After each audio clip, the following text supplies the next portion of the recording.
Good evening, everyone.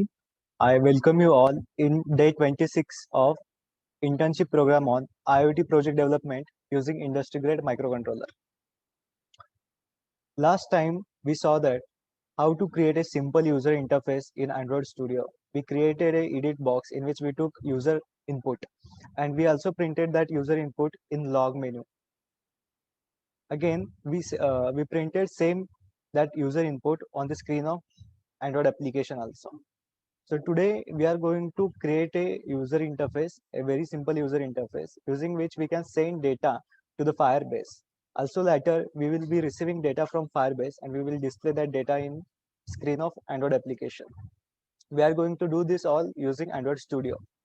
And after that we are going to create a application to control ESP8266 LED and we are going to receive data from ESP8266 to the app.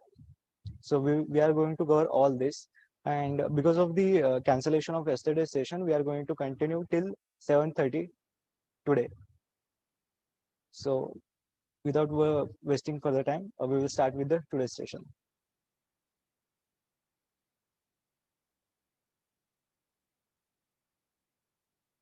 So today what we will do, we will again start from the scratch. We will create an application to send data to the Firebase. So what I will do, I will create a new project first. First select the empty activity, click next, give name whatever name want to give.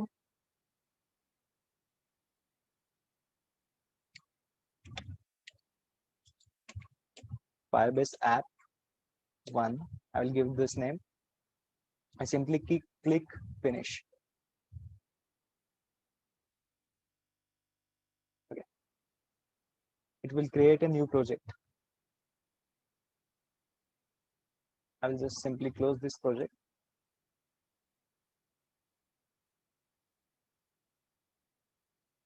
You can see some processes are going on in the background. We will wait to finish this process of project creation and then we will start. So first what we will do, we will create a simple user interface in which we will take user input and we'll add a button also, so that whenever user types something in that edit box, you want to send that data to the Firebase after pressing the button. So we will do first that. We will complete this task first. To open the layout, to create user interface, go to resources here and in the resources, select layout. This layout is related to this main activity. You can see this. So simply we will select, we'll follow the protocol.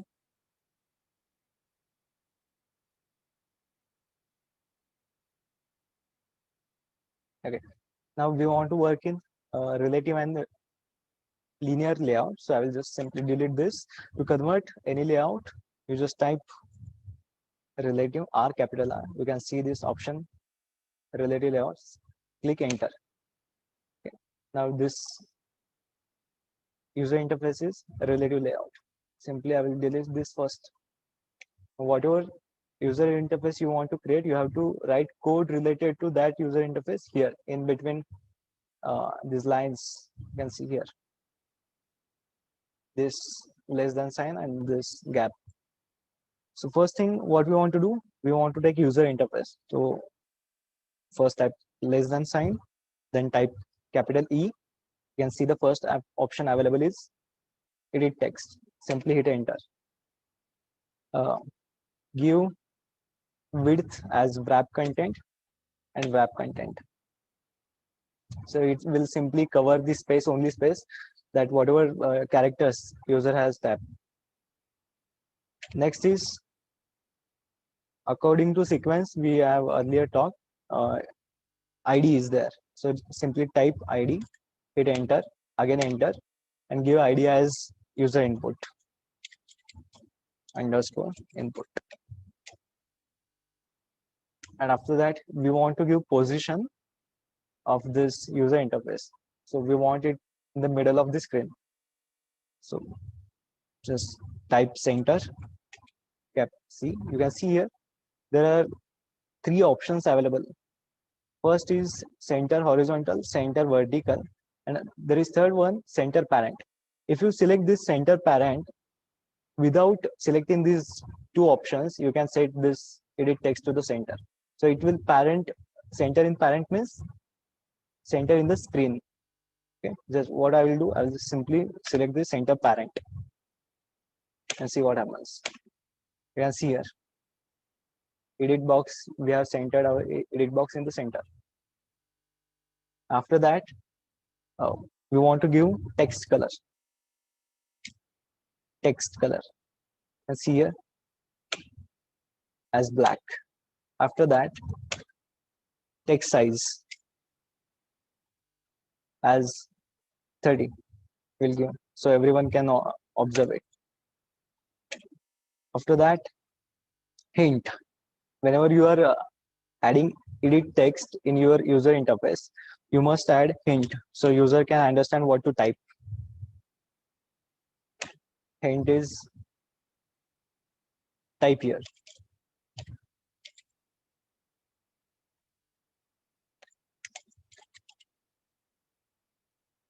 And after that, yeah, I think everything is finished. We'll not edit this edit text further.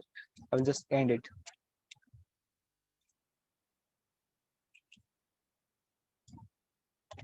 This is not the method. Just simply type /. Okay, we have finished creating this component. After that, we want to add a button so that we can send data after pressing this button. So I will create button, select this sign, this one sign, type capital B, select this button. Then wrap content, hit enter, enter. Third property is always ID. Hit enter, enter. Just I will type send underscore btn, send button. After that, we'll give position to this button. So what we want position of this button below edit text. So just type below. You can see here layout underscore below. Just hit enter and give ID of component below which you want this button. So we want this button below edit text. So what is the ID of edit text? User input. I will hit enter again and type user input. You can see that our button is now below this edit text. After this, we want to also make it in the center horizontally. So type H, you can see here layout center horizontal. Select this one and make it true. Now it is center. Now there is not much gap between this edit text and button. We will add some gap. To add gap, just type margin M, small m. You can see the layout underscore margin. So there are so many options available. Just select the option you want. Now we want the margin, the gap from the top component. So distance will be this. So I will just select this one. If I select this, it will take distance from this component or the bottom line, bottom edge of the screen. So we want margin from the top. So I will select this top and give it as 20 dps. Okay, you can see there. Now there is 20 dp. You can see here also. There is some gap we have created. After this, we will add some text as send. You can see there, though we have written here as capital and other letters in small, all the letters in the screen in the user interface are capital. To overcome this problem, just type cap. You can see here text all cap option. Hit enter and make it false. After that, you can see here whatever we have written, it is printed here, same as this. So what we'll do, we'll increase the text size a little bit. Text size as 25. Okay, now it is good. 25 dps. and just I will finish editing this / done. We have created this simple user interface. Now what we will do, we have not added any title to the application, so we can understand. So I will just add a simple title here. I will take text box, text view, wrap content, give ID as enter, title. I will make it title. And after that, give the position. Okay. So position will be center in the horizontal. Make it true. After that, we will add some text first. So we can see this. We are not able to see the component we are adding here. Okay. We can see only this line. So first we will add some text. Text as Firebase app. You can see here now. Simply change the color, text color. You can see here this option, hit enter, make it black. And after that, we will increase the font size because it is a title. It must have a larger font size. So just type text size and make it maybe 45. Okay, now it is good enough. What I will do, I will just simply change this color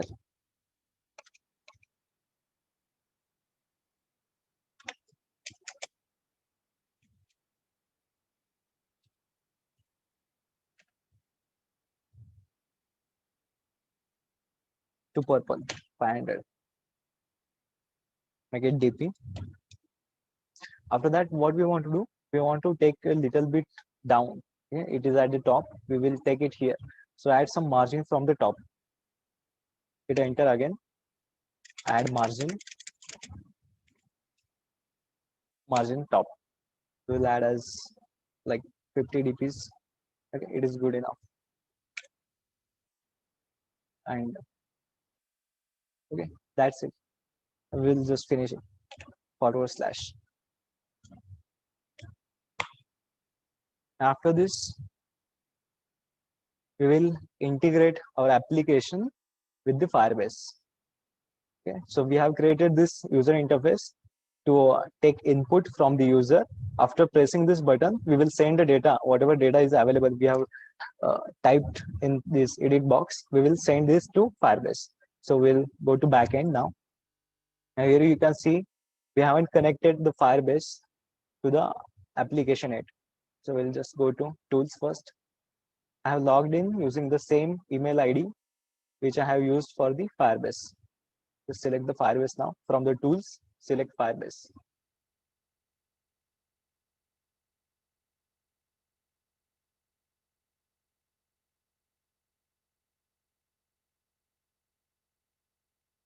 And from there, go to real-time database. Select the first option and click first option. If you click first option and find some error, we'll see what to do. You can see this error, connect to Firebase. To overcome this issue, what we can do, just simply click on the second option. Simply click on the second option, accept the changes. Okay. The Gradle project sync is now in process. Minimize this. Go to Gradle scripts. Select this first file. Okay.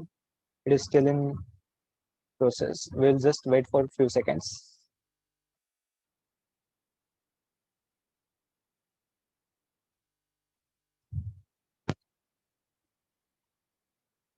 While it is processing, what we will do, we want to, okay, it is finished.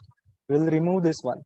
From build.gradle, the second file, remove this ID, backspace. And then Go to first file and remove this one, GMS Google Services from the both. I will just open this one, Control Z. You can see here this one, this ID, Google Services GMS. You have to remove this one. I'll go to this one and remove this one also from first file. Okay, now sync again. You can see this option here, sync now. Click here.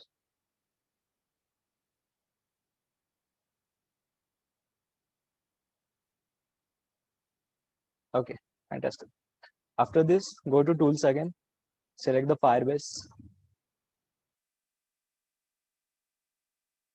From Firebase, go to real-time database, select the first option again, and now click on the first option. Okay, it is in the same.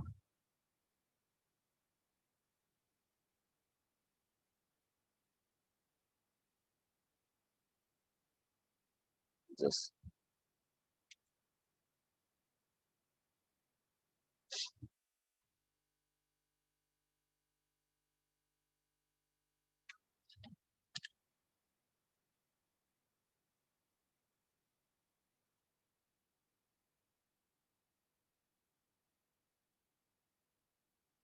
sync it again.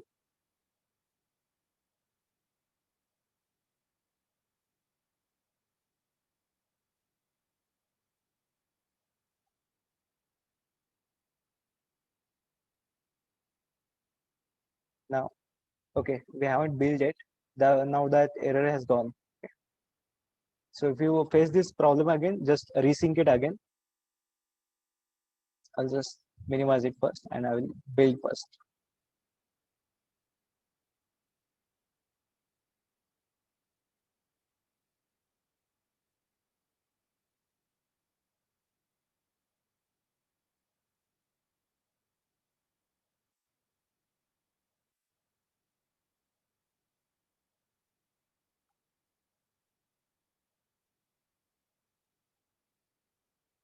Okay, build has finished. We'll go to tools again, go to Firebase.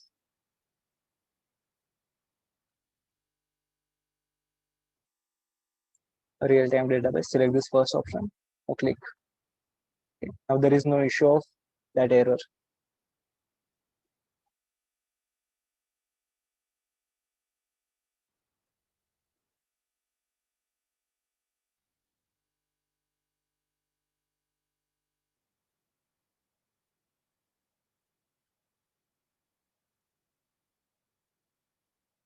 Select the project to which you want to integrate your Android application. Now we want to integrate our IoT internship project with the application. So I will just simply select this one. After that, now it is integrating with our application. You can see here Firebase symbol and Android Studio symbol.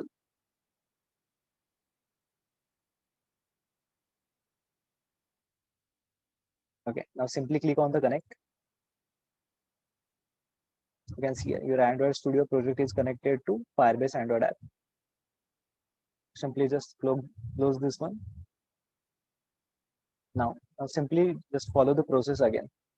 You will add this, accept the changes.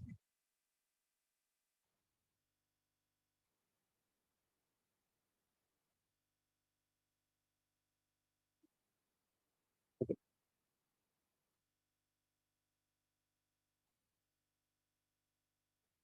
Now Firebase, we have integrated our application with the Firebase. What we will do? We will write some code first. So whatever things we have added in this user interface, we will first declare them in the backend and then we will define them so that we can use them in application. So first thing is edit text. So we'll declare them here private as private. Edit text. And after that, you simply type whatever you want. User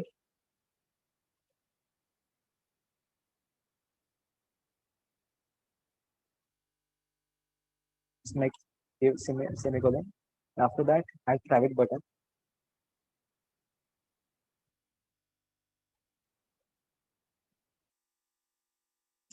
Make it send button.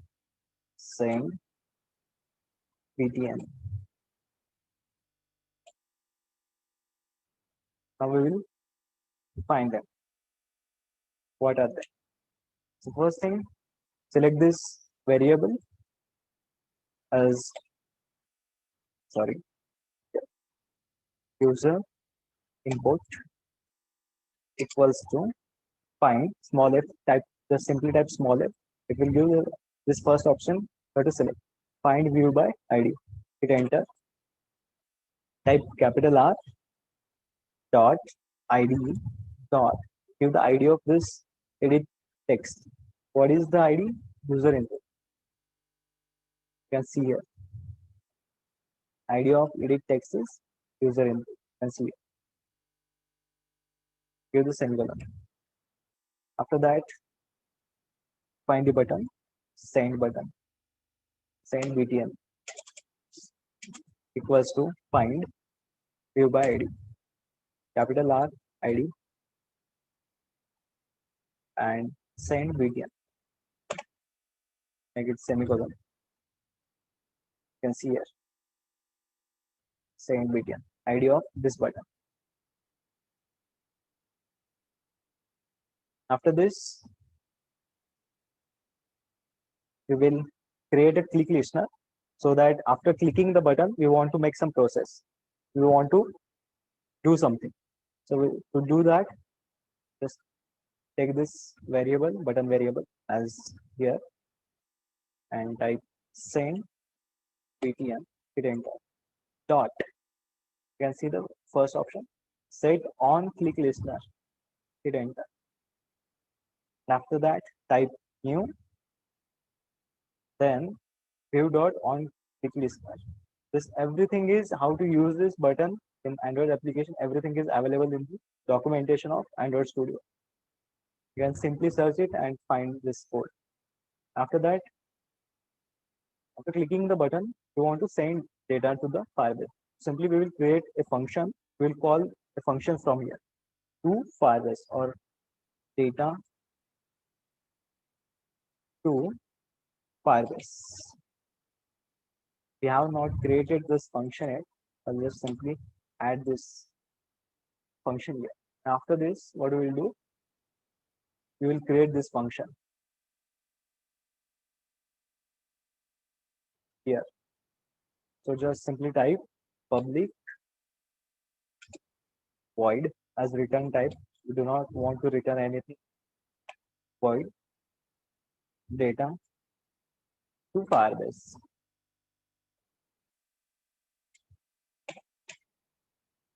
Okay. So whatever code we will write in this function will execute after clicking the button. Now we want to send the data, whatever the user has typed in the edit text, we want to send that data to the Firebase. So go to tools again, we will take the default snippet of code available, the sample code available, this Firebase tool. Go to real-time database again, take the first option. After this, you can see here, write to your database. I will select everything. Control C, minimize this. What I will do, I will not directly add this code here. Simply just paste it down here. And then we will arrange it. Tutorial, there are 3 lines.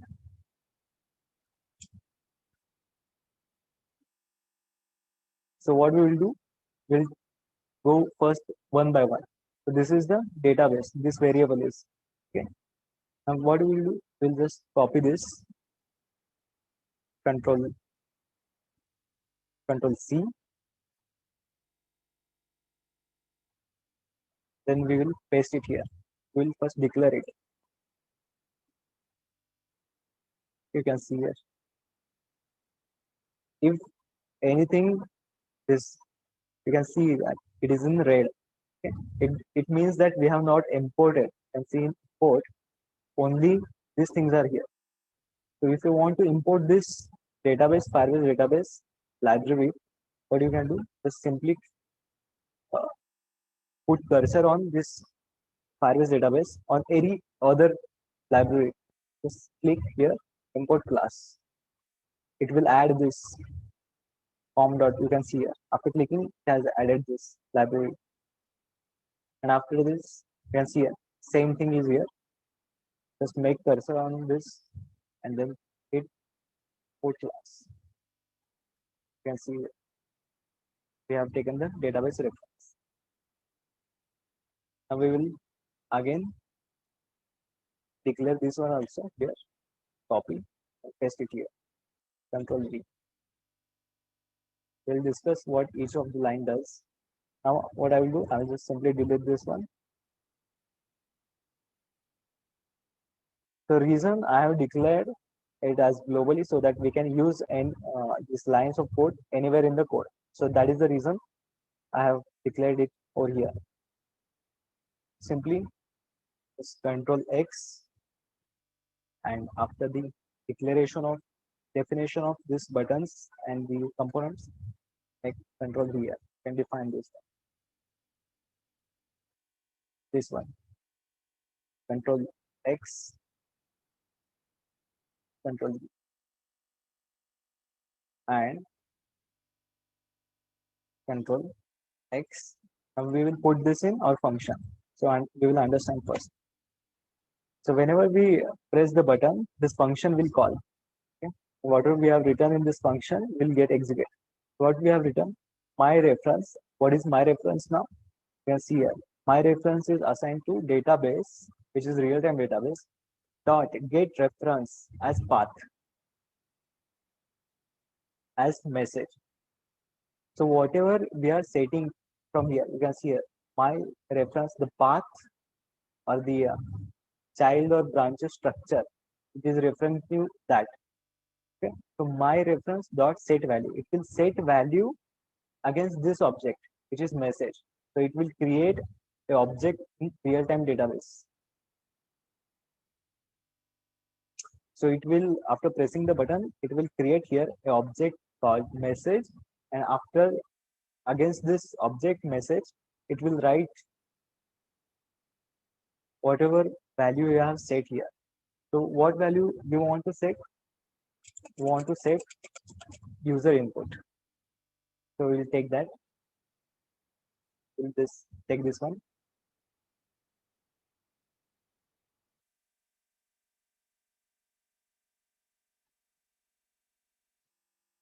User input dot get text.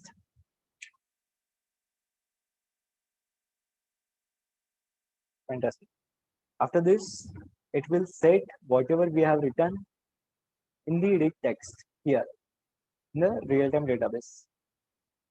And after that, we want to clear the edit text after sending the data to the Firebase. So what I will do, I'll just again call a function as set text. Sorry, first we have to call this user input dot set text to empty string so that we can clear this. Now our application is complete. So it will create an object as message. We'll make it as message from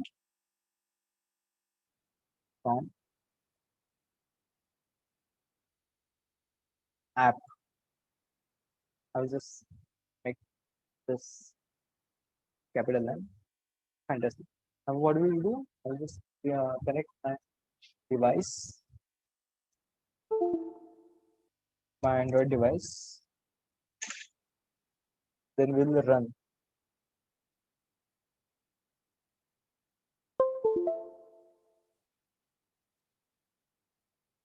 You can see here.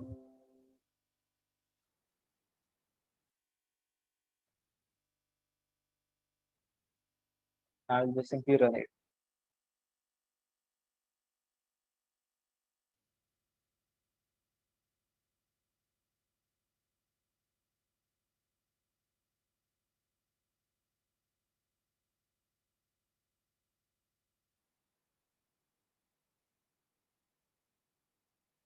It is building the project.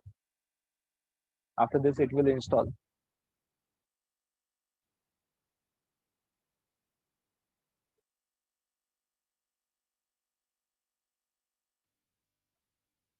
You can see here. What I will do, I will just make this camera as larger because the recording, not everyone is able to see this. I can see here. Sorry.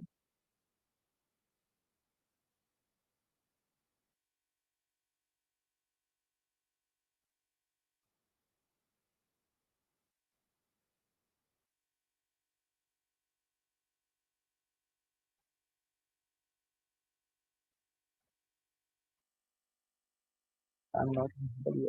I'll just minimize it. Okay. You can see here. The background is black because we have not mentioned here. Simply we'll just check first we are able to send anything. Then later we will change the background. So I will type as first thing hello and then I'll send it.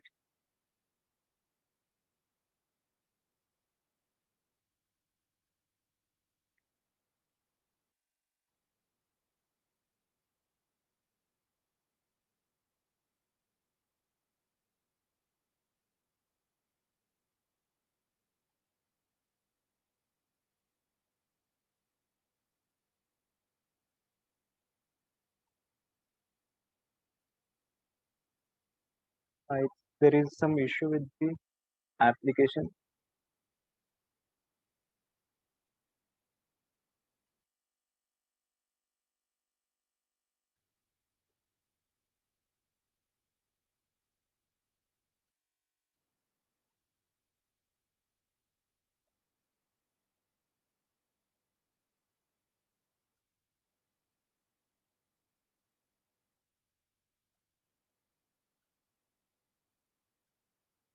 See this error?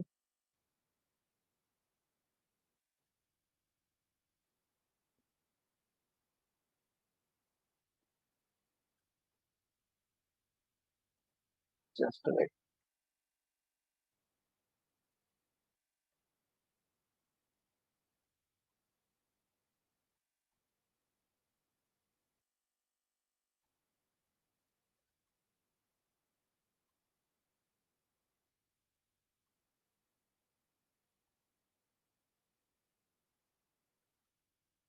Rerun it again.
Yes, it is working.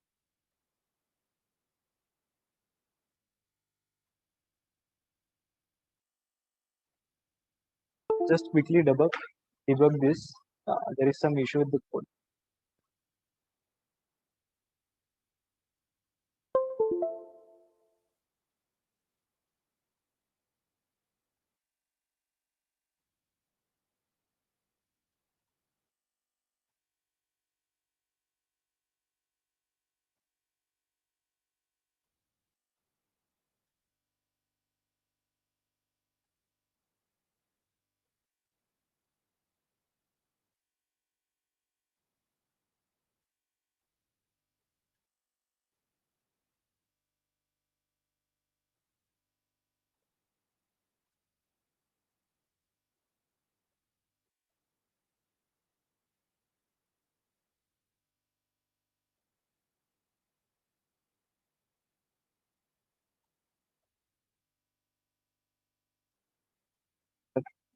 We'll rerun it again.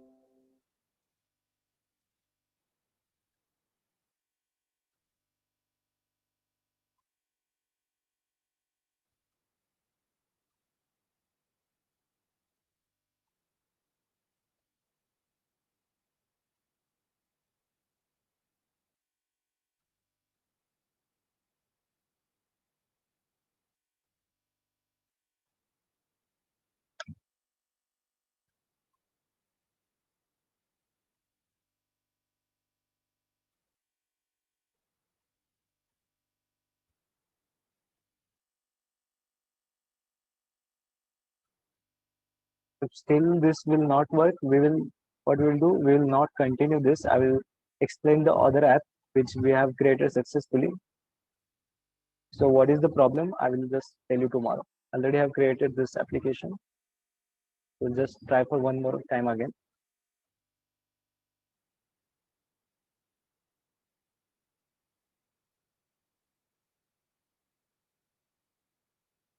Just 1 minute.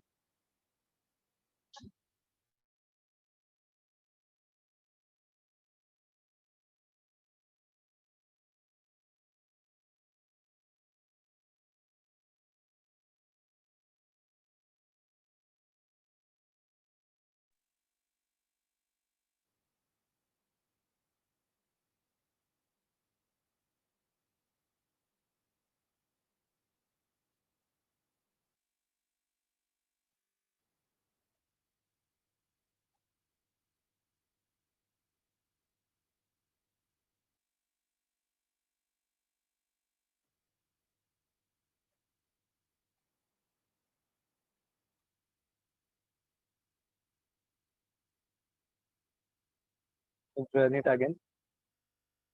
It still does not works. I will explain the same thing in the another application.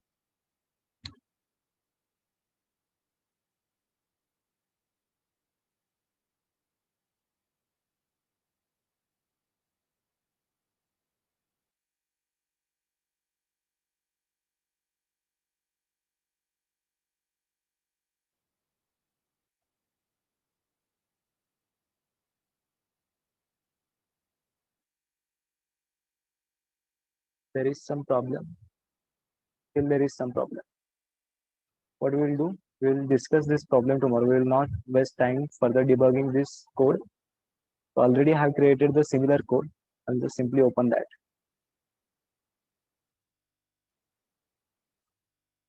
The same thing you can see here. Uh, the button we have added, the button on button, off button. I will just simply open this one. You can see here the LED on button, LED off button is there. We have added the same thing here, text view, and the text view for the data coming from Firebase. And after this, we have arranged these two buttons below each other. You can see here. So after clicking these buttons, what we have done, you can see here, we have called this on function and off function. And we are setting the my reference set value to true as we have clicked the button as so we can turn on the LED, and this as my ref btn, so we can understand that we have pressed this or we click this button. So we will check this what are the references first. So my reference indicates to this one. You can see command. So we are sending command from our application to the Firebase so that ESP8266 can read this data. My ref btn is button check. To check, we have pressed the button, and this my ref read, it indicates that it will print whatever data coming from ESP8266 to the Firebase, and we are printing this data into application over here. You can see that. You can see this text view. We are printing whatever data available here. The same thing we have done in this application. We first declared whatever the components we have used in the user interface. You can see here, sorry, the button and the text. Then we have declared it over here, text view and the buttons.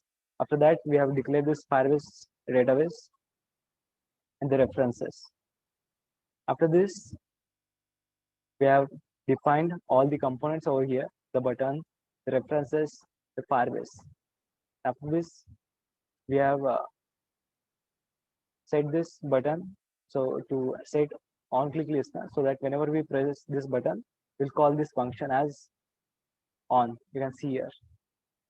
I'll just expand it. And see, we are calling this function as on. The same thing we have done in this application.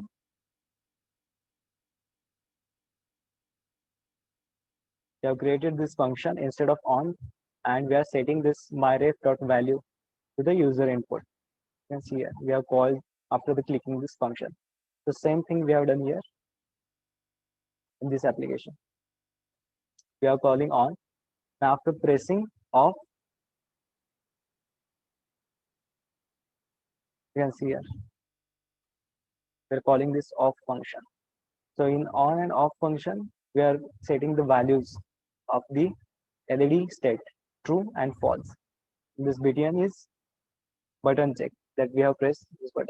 After that, we are running a counter similar to same thing we have done in MIT App Inventor. So we are counting till few seconds, and after we are setting button check again back to false. So that is the reason we have called the counter. You can see here, we are setting after 10 seconds. You can see here, this is 1000 milliseconds, and after is 10,000. So after 10 seconds, it will finish it, and we are setting this my reference btn, which is button check, to the false. We are setting counter again back to the 0. So we can call it again. The same thing we have done in here. So there is some issue in runtime, some issues occur. So we will not waste time to debug this one. We will simply see this. And after this, the part which is we are reading data from the Firebase back to the application. So this code is related to that. So you can get this code, go to tools, the Firebase, real-time database, click here, you can see read from database. I've just simply copied this code. I've made some changes. You can simply check that later. And after changing the data in the real-time database, this function will automatically get called. We are setting this Firebase data dot set text to value. You can see that whatever data we are receiving, we are setting it to this text view. You can see here, Firebase data, this one. This text view is middle between the title and the buttons. So we are printing whatever data available here from the Firebase. So ID is Firebase data. We are setting this text view here. Firebase data dot set text, and the value is whatever value we have received from the Firebase. And if there is some error, this will log get printed on log menu. So what we will do, we will simply run it and build it.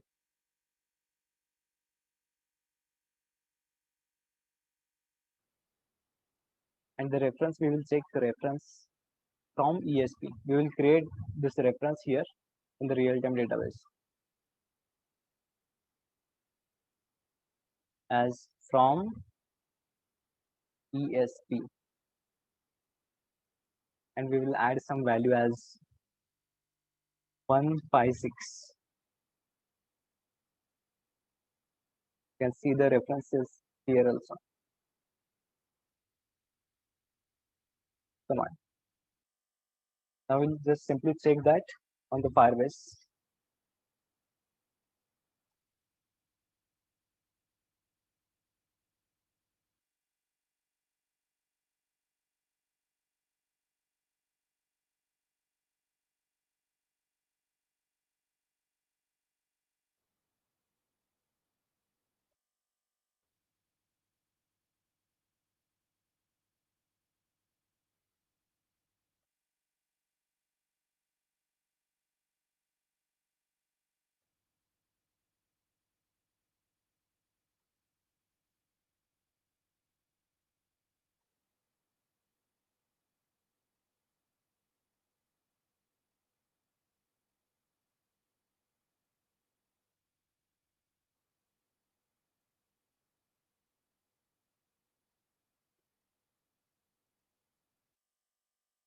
Run it again.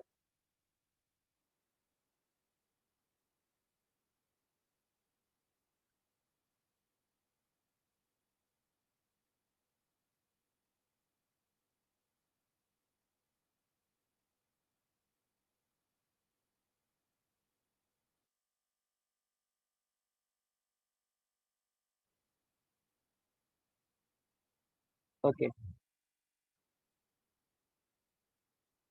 so it must be string.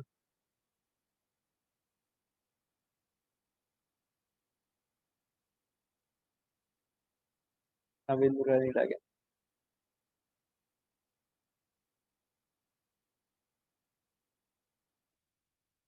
Now you can see this here. One, two, three.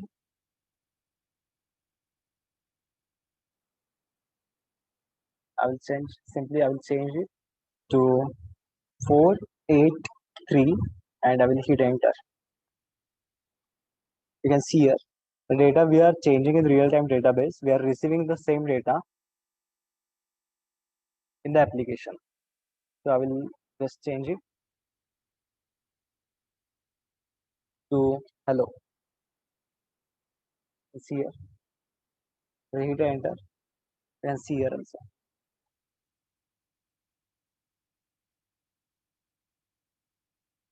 Try to show it. Okay. Now it is visible. I'll again change it to 78965. We will hit enter. You can see the change. So in the recorded sessions, camera view is not available. So that is why I just maximize this option. So it will get screen recorded. I'll change it again to 520. Let's see here. After this, we will change the button state. Now it is command is true. I'll make it up to pressing LED off. I will press it LED off. You can see that.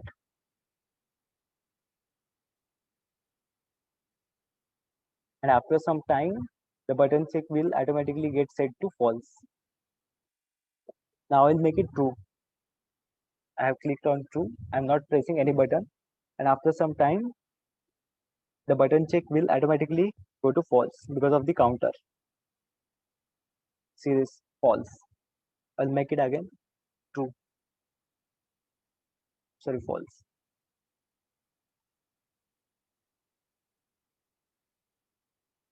After some time, means 10 seconds, it will again set to false. What we will do, we will write some code in the ESP8266 so that we control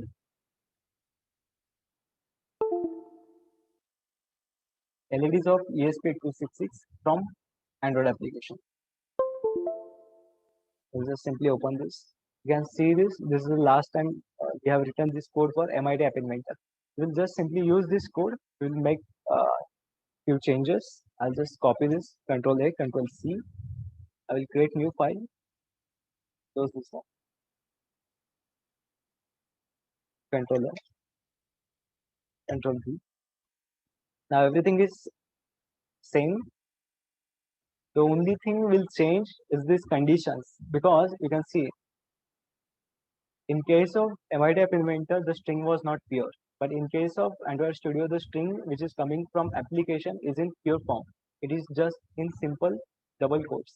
What we will do instead of the slashes and double quotes, we'll make simple string here.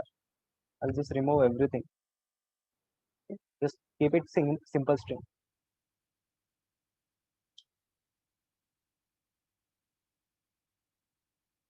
From everywhere, just remove this.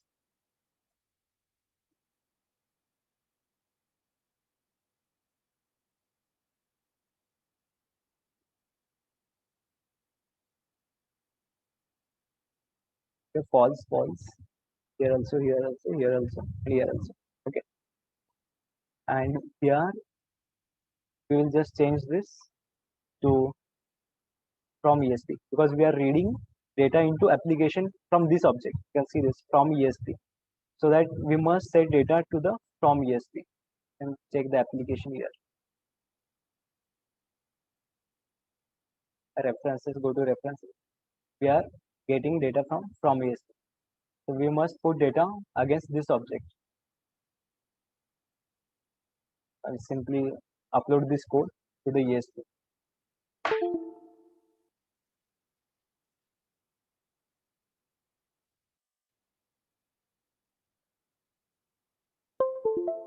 I have connected ESP8266, and then the COM port is also selected. Everything is correct. Simply upload this node MCU must be this one. Simply upload this. I'll make it as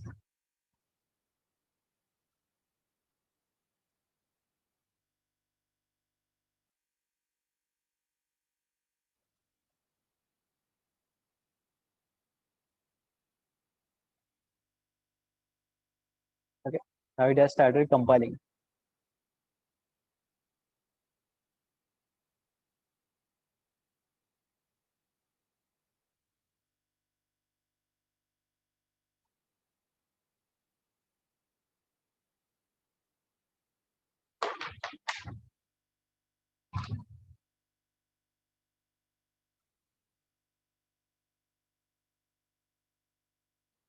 It is still compiling.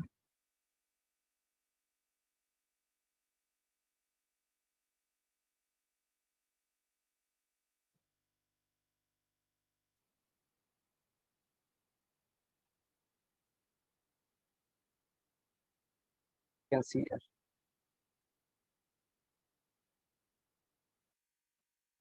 I have already turned on the hotspot of my smartphone to the same credential, which is project and computer. You can get these credentials from the Firebase real-time database. From settings, go to account settings, and you can find database secrets over there. And in real-time database user interface, you can find simply this URL at the top. And remember, you must open serial monitor. You must remove the HTTP part and the slashes part. Okay, it has connected to the mobile hotspot. What we will do, we will try to just simply, I will make it here that everyone can see it. I will make it turn off.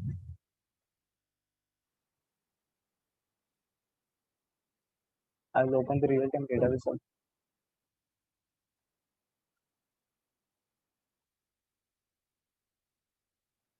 Okay, here you can see we have set it to command. So that is the reason it was not taking. We have to just simply change it to command. So we will quickly change this. Instead of LED state, we will make it command.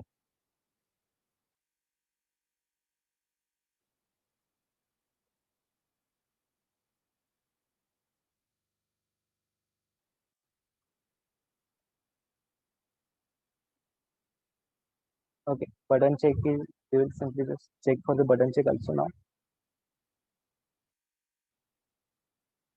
The button check is the same.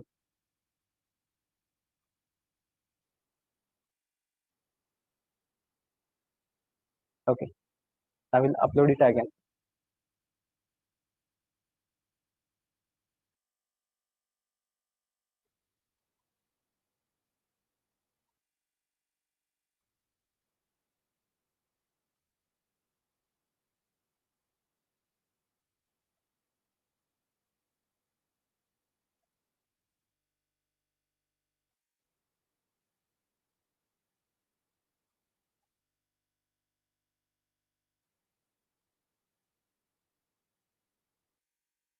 Open the serial monitor. You can see here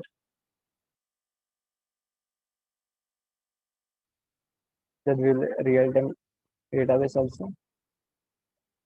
We have connected it.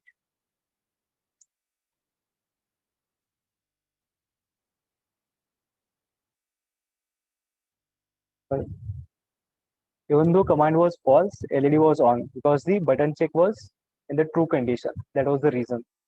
So what we will do, I'll just simply in front of you click on this uh, true on button. You can see that LED will glow.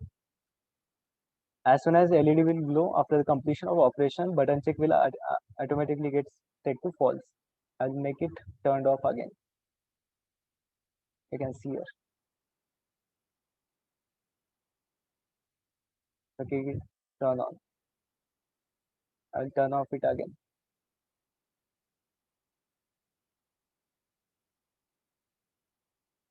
You can see that. And we are controlling this ESP8266 using Android Studio application we have built. Turned off. After this, what we will do, I'll just keep ESP8266 aside and then we'll send some data from terminal to the application. Hope you can see the application. I will just type some random data here as 4563. I will hit enter. You can see the data we have changed 4563. I will make it hello. I will hit it enter. You can see that we have changed data to the hello. So we are sending data from ESP8266 to the Firebase, and from Firebase we are reading data into Android application. So same thing we have done with the MIT App Inventor using MIT App Inventor. So we control the LEDs of ESP8266. We read data from the ESP8266 back into Android application. So we told that later back in the sessions that we will do the same thing that we have done with the MIT App Inventor. So we are controlling the LEDs with the application. Also, we are reading data from the ESP8266. So, for example, microcontroller is sending data serially. So I am typing this data manually here means that any microcontroller can send data serially, and that serially sent data will ESP8266 store into its buffer register, and then we will send it to Firebase. And from Firebase, we are reading this data. I'll simply make it again. I will change it as 1287. I will hit enter. You can see that 1287. So whatever data we are writing here, we are sending from ESP8266 to Firebase and reading into Android application. So tomorrow, what we will do? First thing, we will understand what was the error behind this first application we built, because that was the runtime error. We should not waste much time in debugging that code. So instead of that, I have created this code, the same code. You can see this. It's a very same code. Only thing was difference is different was there was reading code also added already. This is to read the data from Firebase. You can take this data, code from the tools and go to Firebase and real-time database. You will find all the examples there. So I will share this application. I will export it in the zip file and upload it into resource material. Now, from tomorrow onwards, we are going to start with the AWS IoT part. So we have completed how to create user interface using Android Studio. We will build simple application. We have not created any complex user interfaces because it is very difficult to understand how to create user interface with the Android Studio, because we have to write the code, not we have to just drag the components and have to arrange into screen. So that's why we just created simple user interfaces. So later in your project, you can make user interface however you want. It doesn't need to be simple as this one. You can make however you want. It can be complex also. So user interface is not that much related to the data you are receiving from the Firebase. So whatever user interface you make, it doesn't matter. The only thing is matter is connectivity. So all this code, this my references, on button click set, and the from tools we set this connected with the Firebase project. So all these things are very important. User interface you can create however you want. You just have to integrate it with the Firebase or the any cloud platform available. So after this, we will start with the new part, which is AWS IoT. And in AWS IoT, we are not going to use any common protocols we have used here to send data to the cloud platform or to receive data from the cloud platform. We are going to use a specific IoT standard, industry standard IoT protocol, which is called MQTT protocol. What we will do, we will study the MQTT protocol first, and then we will start with the AWS IoT part. We'll first program ESP8266 to send, so we can send data to the AWS IoT. And later we will cover the Android application development part. So today what we'll do, we'll first start with the MQTT protocol. So to understand MQTT protocol, just simply go to Google and type MQTT, hit enter.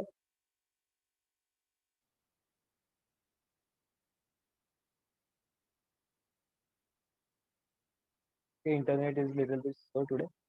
The first thing, you just open the first link, mqtt.org, the standard for IoT messaging. We'll understand this protocol first.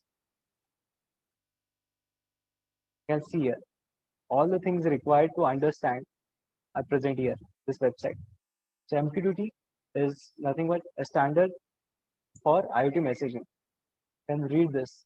MQTT is an OSS standard messaging protocol for the Internet of Things IoT.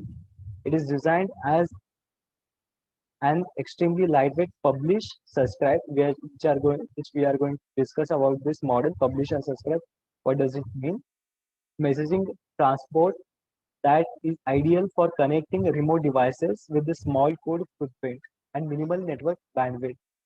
MQTT today is used in a wide variety of industries such as automotive, manufacturing, telecommunication, oil, and gas, etc.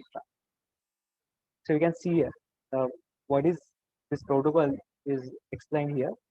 What we will do, I'll just scroll down and you can simply read this letter. Okay? We are not going to discuss much about this protocol. All the pros and cons of this protocol is given here. Simply type MQTT, you can read it later. We'll just understand what is this architecture of this publish and subscribe architecture, because we are going to use it. So to explain MQTT publish and subscribe architecture, I would like to take an example of post office. Okay, in post office, someone writes the letter to a particular address. We send that postman collects that letter from us. We send it to the post office, and from post office it goes to the defined address. Okay, so for example, you can see that we are sending here from here this data. So this is publisher. It is coming into MQTT broker. You can understand like this. So this is similar to post office. Similar to post office, we are sending a post or a letter from ourselves to the post office, and then post office sending these letters to the defined addresses. Okay. Now the one who is sending the letter, we can assume as publisher. We are publishing something, and the MQTT broker is very similar to post office. We are receiving whatever we are publishing from the client. So what we will do, just assume this as a sensor, as temperature sensor. We are publishing as this temperature to the MQTT broker, and to MQTT broker we have connected. In the technical language, we can say that it is subscribed to particular topic as temperature. You can see give an analogy as address. So you can assume that this broker is nothing but post office. We are sending this data from sensor to the MQTT broker, and from MQTT broker it will send that data to the other clients which is connected to MQTT broker and which are subscribed to particular topic, which is temperature in this case.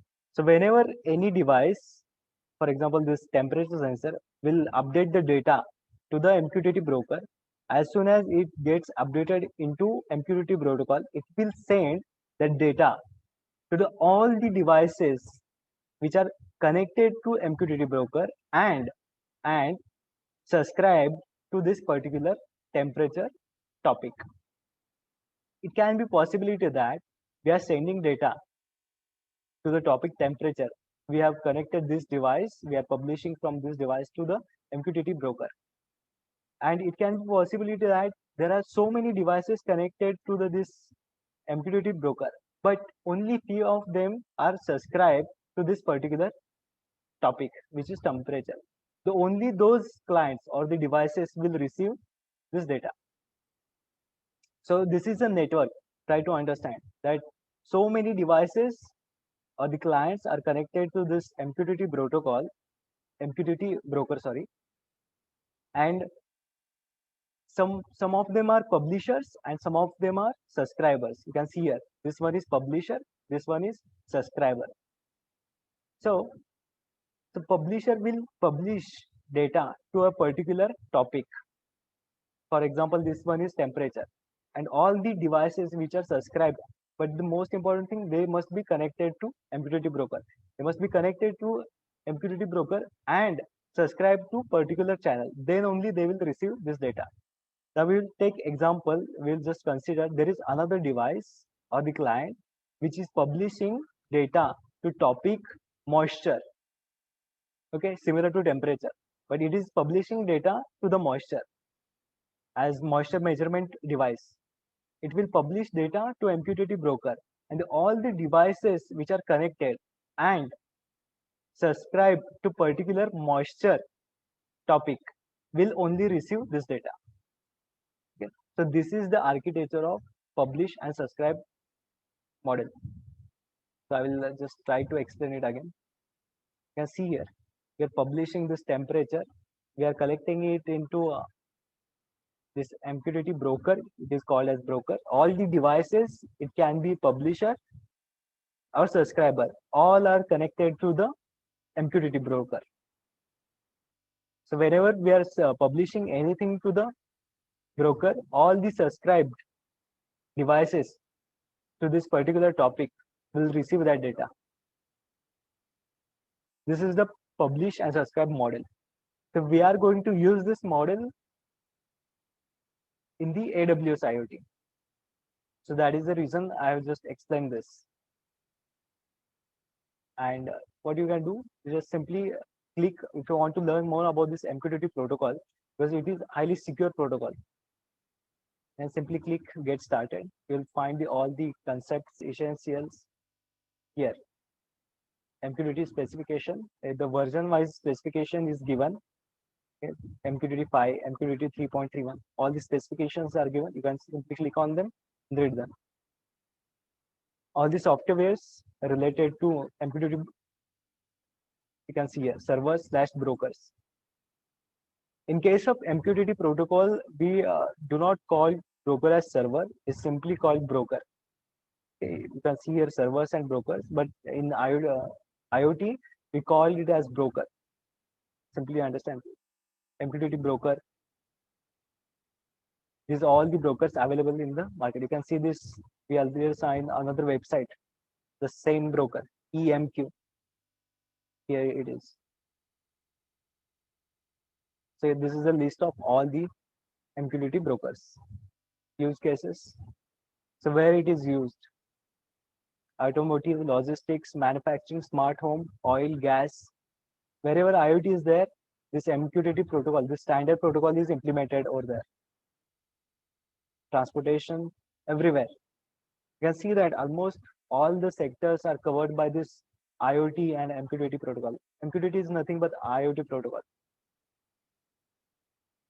Okay. Now, if you want to learn, you can simply go to this website and learn more about it.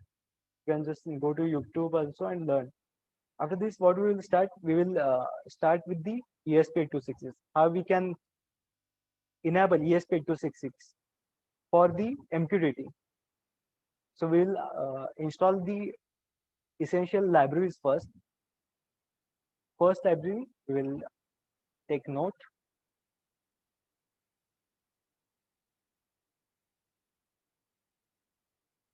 So first library is PubSub library, PubSub client as PUS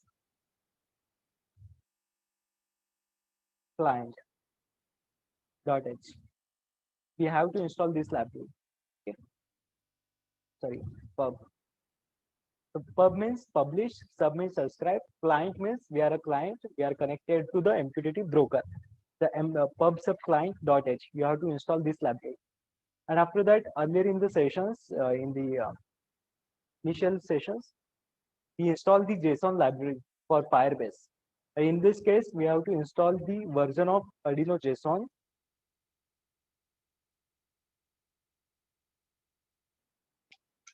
6.xx latter version. So after 6 version, whatever the version is available, you have to install this. So these are two very important libraries we have to first install. So we will do that.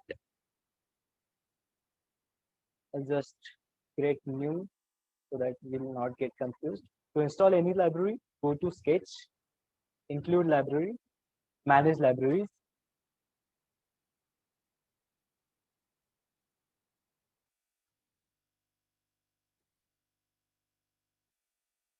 Simply type PubSub.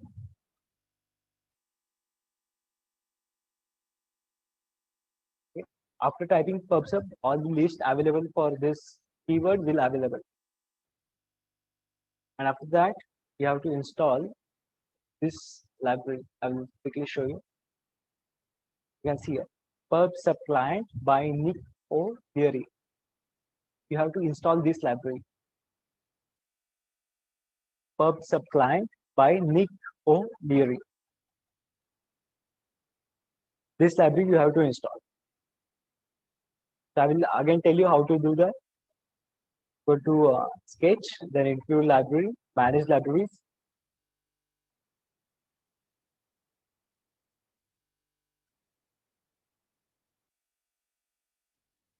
Just type PubSub.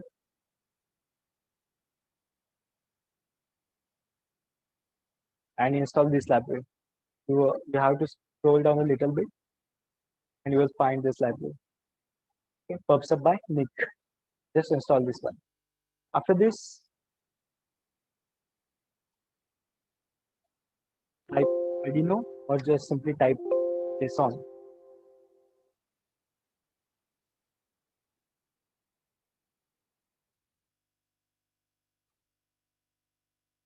You can see here, this library. Now current version you can see the Arduino JSON by Benoit. The current version 5.13.2. You have to update it to the latest version available.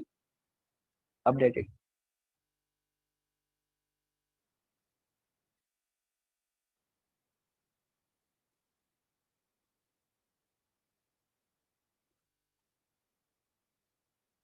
You can see that now the latest version is 6.18.2 is installed. So we have updated. So only these two libraries we have to install. First is PubSub client.h and Arduino JSON to the latest version. Now after this, I will upload a code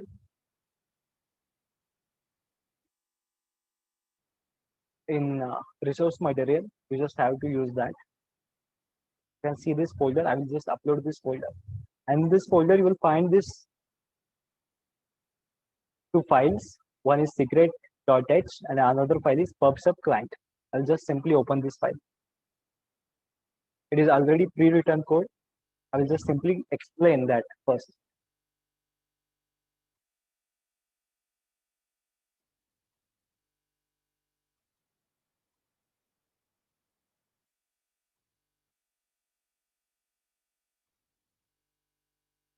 You can see that after opening this file, you can see the code. So this is the code we are writing to connect ESP8266 with the AWS IoT. Okay. This is the code. A little is complex than Firebase code. So we will briefly explain each and every part, what is it used to. We will not go into so much deep. So simply we'll start with here. So you can see this if the ESP32, it will just check that we are using ESP8266 or ESP32. Now, according to that, it will include the libraries required. So if we are using ESP32, it will include this library Wi-Fi.h. And if you can see that, else if we are using ESP8266, it will just simply add this library for the Wi-Fi functions. After that, we are including the Wi-Fi client secure.h. This library is used for TLS protocol, which is a secure protocol to send data, encrypted data to the AWS IoT. So it is just for security purposes. So whatever the secrets or the certificates we are going to put here, the client certificate, the private key here, you can see private key, all these things we are going to process through this library. So this is for security. PubSub client for the publish and subscribe architecture to send data to the Firebase, to AWS IoT, we are going to use this library and the Arduino JSON because we are going to send the data in JSON format again here. The time.h is to just to create timestamps.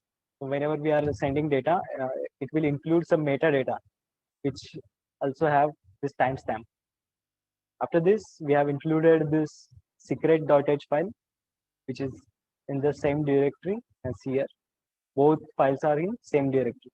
So make sure that we have included this secret.h. Now, there are two ports for the MQTT protocol. The first one is, I think, 1888. I think because I'm not sure about this port because I have not used this so many times. I use this port.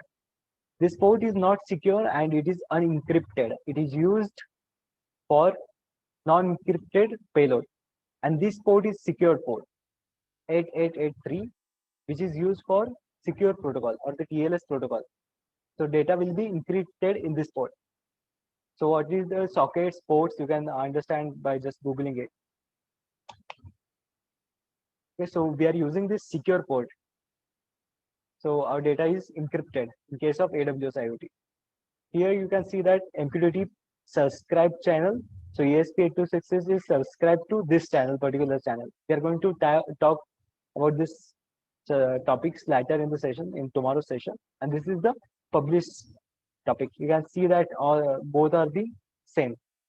So whenever we send this data, update this data into AWS IoT, the same data we will receive for the confirmation purpose.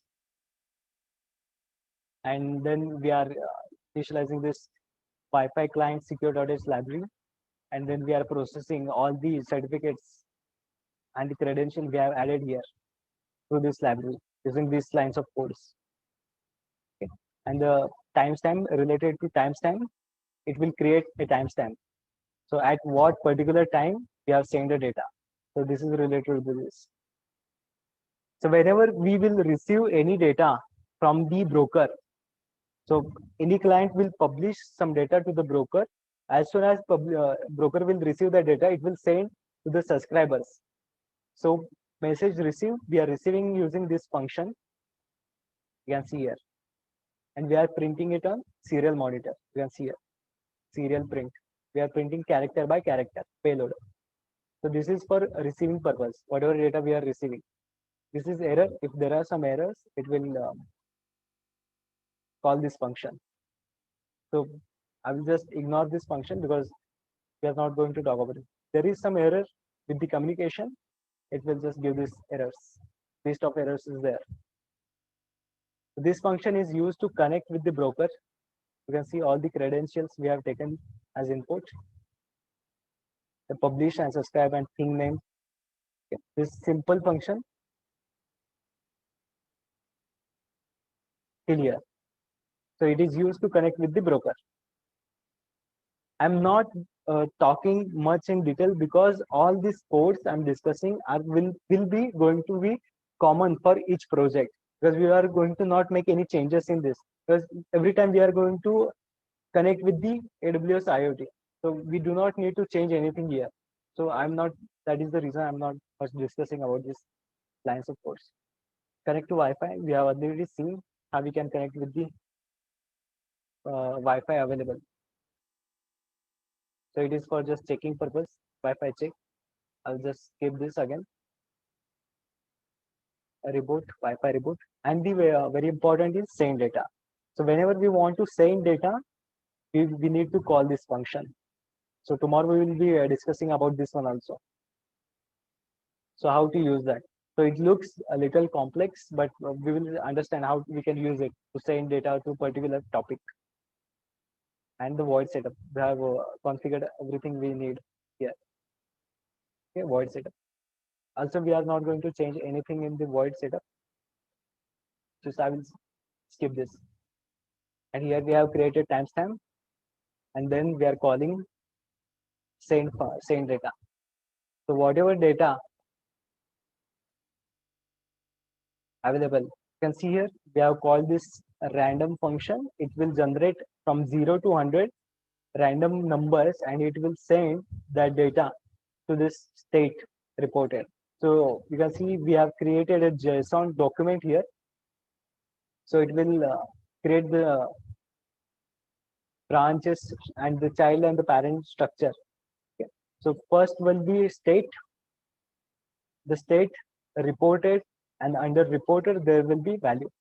So we will see tomorrow how this works, how we can use in our code to send sensor data to the AWS IoT. So only thing we are going to change in this code are this send data. We are going to make few changes in send data and in receive data. All other things are going to be same. Okay, we are not going to make any changes in other code. Okay, everything will be going to same. Only going to make changes in this function and the send function. Send data. That's it.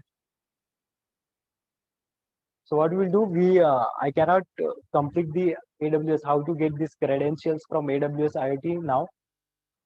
So we will start that part tomorrow. We are going to download these certificates from AWS IoT console. I'll simply go to AWS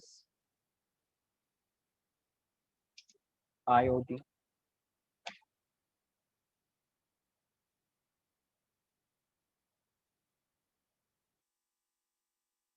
I'll just simply click here.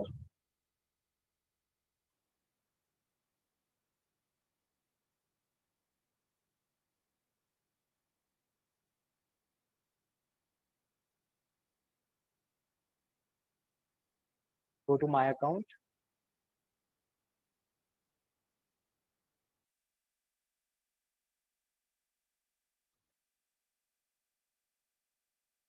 Internet is little bit slow. That is the reason it is responding late.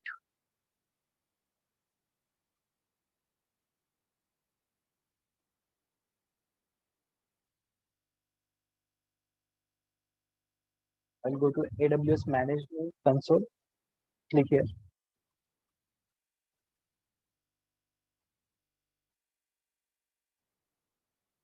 After this, you have to log in.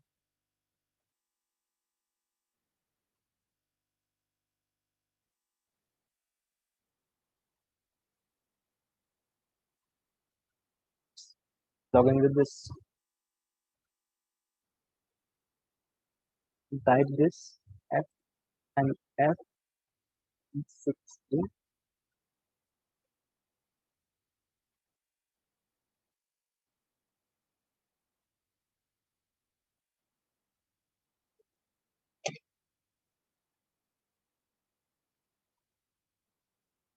So what we will do, we will discuss this tomorrow. There is another account we have used in this case. So what we are going to do, we will just simply download these three certificates which are required. Begin certificate, CA certificate, you can see CA certificate. Next one is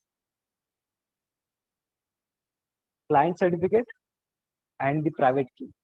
We are going to download these certificates from AWS IoT console, and from there we just have to copy this and put in this secret.h file. Then we'll see how we can send and receive data from AWS IoT. So what we will do, I will just end today's session here, and we'll go for question and answer session. Thank you.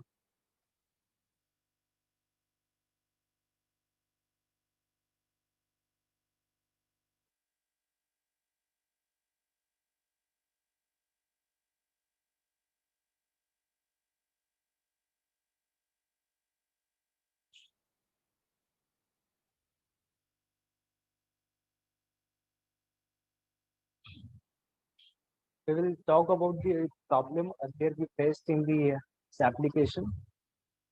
This one tomorrow. There was some error with all the things we have done properly, but there was still some error in real time. So we'll discuss how it. I'll solve this error by today. We'll discuss it tomorrow. What was the error? If anyone have any questions, please ask. All the material, all the codes which are in working, I will just upload it in uh, resources material, so you can practice it later.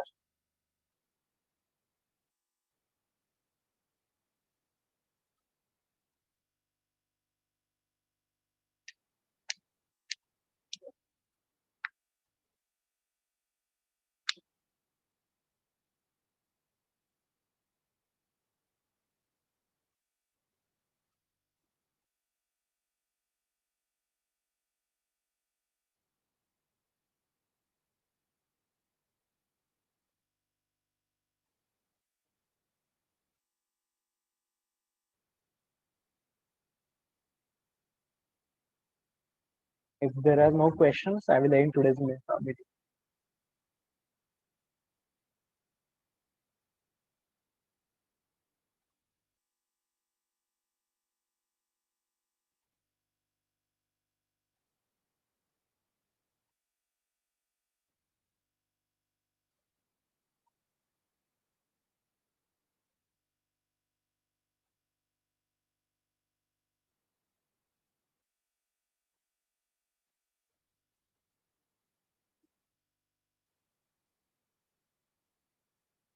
So I will end today's meeting as there are no questions. Thank you, everyone.